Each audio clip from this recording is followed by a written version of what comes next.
Okay, so I'm putting together a video of a couple hoods that I have spliced 72 Gran Torino Sport Ramair hoods onto 73 and up Ford Torino Gran Torino hoods. This white 73 GTS was a car I bought out of a trailer park in Council Bluffs, Iowa, and it was, when I say trailer park, it was a trailer park and a half in all of the redneck WWF sensibilities possible. So, going back years ago when my car was in the Joe Dirt stage, sitting next to 73, I was looking for a parts car and I came across this green Q code that was hammered, wrecked, and just wasted. But it was a factory four-barrel car that I drove out to western Nebraska in the Panhandle, Scottsbluff. Picked it up for the grand sum of about $250 and drug it back to my home in Omaha, Nebraska at the time, just for the hood and a bunch of the other miscellaneous parts that were actually still good on this car. Because it'd been out in western Nebraska, it actually had some good sheet metal on it that actually went to save, and be used on other stuff. Here I am posing with the car, but you can see as I started stripping in my driveway, it was basically like just slowly whittling this car away to nothingness. Because when I would buy parts cars, I would literally cut them and section them and, hey, you need this, need that. But anyways, so I wanted to throw a 72 scoop on a 73 hood. And I figured, okay, I have this bent up Ramair hood, and I'm working on the 73 GTS and dealing with engine issues on it and fixing the Cleveland, and I have this bent up hood.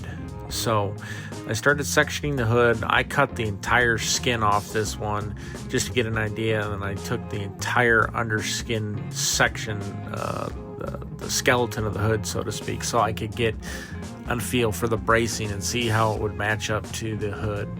And here I've got the rear seam of the hood where I can slide the skin over the back area of the hood, and I'm laying things out so that way I can slide the skin against the back seam so it sits flush, so I'm not welding that entire back seam. All I'm doing is welding around the perimeter where I have it cut. You can see here where it was a butt weld. I basically cut it so I would butt weld it, keep it smooth. And then you can see here where I'm starting to work on the inner bracing for the hood. The main point here is I'm using the top, the skin, and the bracing to try and match everything up so that way I can try and make it look remotely factory. And just taking the time. And again, this is many years ago, and my metalworking, it was not perfect. It was what it was, but it did an okay job. This is kind of seeing how I decided to do the inner bracing on it. Right here, you can see where I'm trying to align it up so that way I can get everything lined up to weld it. This is where I've got the inner bracing off of the 72 GTS hood lined up so I can weld it into the factory bracing just to make everything match up and align up. Right now I have the scoop bolted in, and it's, zip screws to just keep everything kind of placed. And basically I started tack welding in the inner bracing on this so I could kind of get things placed. The trickiest part, I think, here honestly was the very front two, where I wouldn't have done it this way again if I do another one of these hoods. The main issue I would do on the small bracing, I would actually cut the sheet metal up into the bracing behind the hood latch myself if I did it again on this type of hood. Here you can see where I'm just starting to spot weld it in, and I'm moving all around. I'm not doing a continuous bead because obviously it's a hood skin, and just kind of burning it in slowly, and eventually it comes together. Old video I found of me just working around and doing spot welds, and I just would do a quick zap just to get a spot weld burned in, and I would move a couple inches, and I ended up just basically working around the entire hood doing this. The main thing is don't ever get in a rush on this, otherwise you will warp the living hell out of the sheet metal. Even here, and I was trying to take my time, I still did have some issues with hood warpage or sheet metal getting a little bit warped, but it wasn't terrible. At the end of the day with this hood, that 73 originally, it was supposed to go to one of the guys in the community, and he bought a different car, and I ended up pulling parts off, sending some of the parts to him, and then I ended up scrapping the rest of the car because it had a lot of rust, and just we came to an accord where it wasn't worth fixing the car with how rotted it was.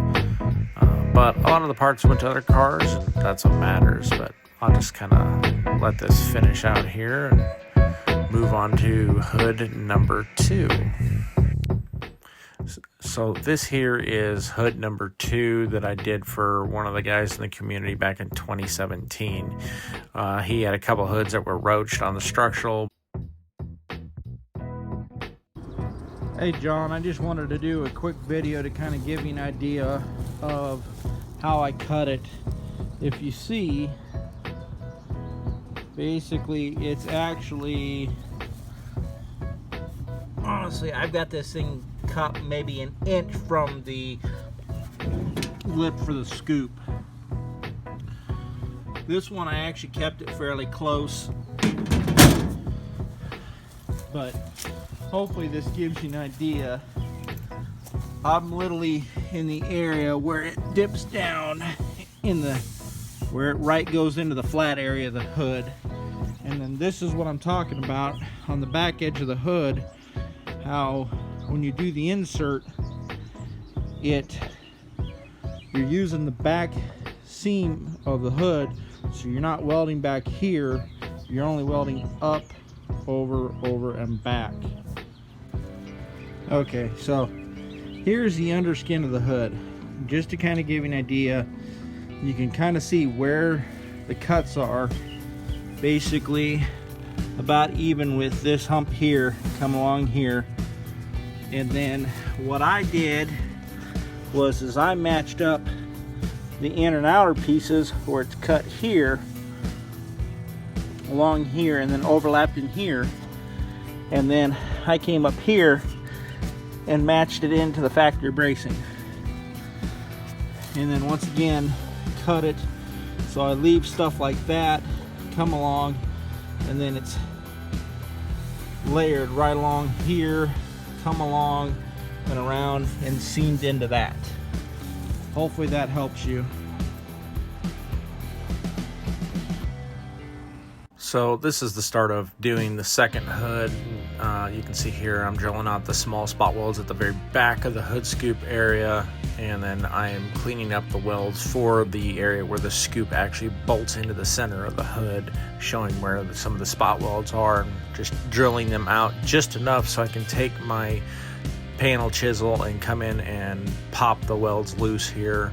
Honestly, you don't have to go overkill, just gotta go in, drill it through that first layer, pop it out with a chisel, and just set the scoop down, kind of see where things are going to fit, and then go in and trim it accordingly.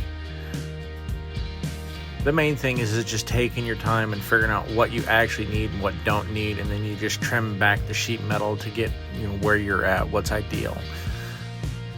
Here is laying out the bracing to figure out where I'm going to lay the bracing, what I'm going to keep, what I'm going to cut, what makes sense to splice, where I can splice it, and then showing the areas I'm going to cut out of the non-GTS hood. That way just everything fits, everything flows well, and then just start welding it up. This is the time-consuming process of it, is doing the spot welds and not warping the sheet metal, because it takes time to do this properly. And then here's an undershot of the hood, basically showing how I merged the two, and then started, getting it prepped, getting the metal prepped. And then here's the old section cut out, and then starting to weld in the new section. Again, it's just sheet metal. It's basic welding. The main thing is you just got to remember it is sheet metal, so you can't rush it. If you rush it, you're going to warp the living heck out of it. basically I've got here is after getting it all welded, just kind of give you a view, just trying to make it look like it was stock, like it was meant. And then this is just going over kind of the final results of the hood, just giving a couple different views of the top side of the hood and how it came out, and then going to the inner side bracing just to give a good overview of, you know, how things turned out with it being welded up and everything else. It still needed a little minor body working on the bracing to make it smooth, and here's the section of the bracing that was cut out.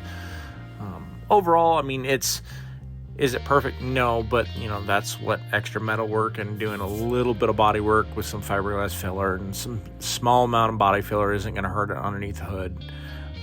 It's showing just the overlap area where it's welded up, so you can see how I tried my best to blend it in with the stock bracing, so that way it just looks like it was there. Anyways, thanks for watching. Have a good one.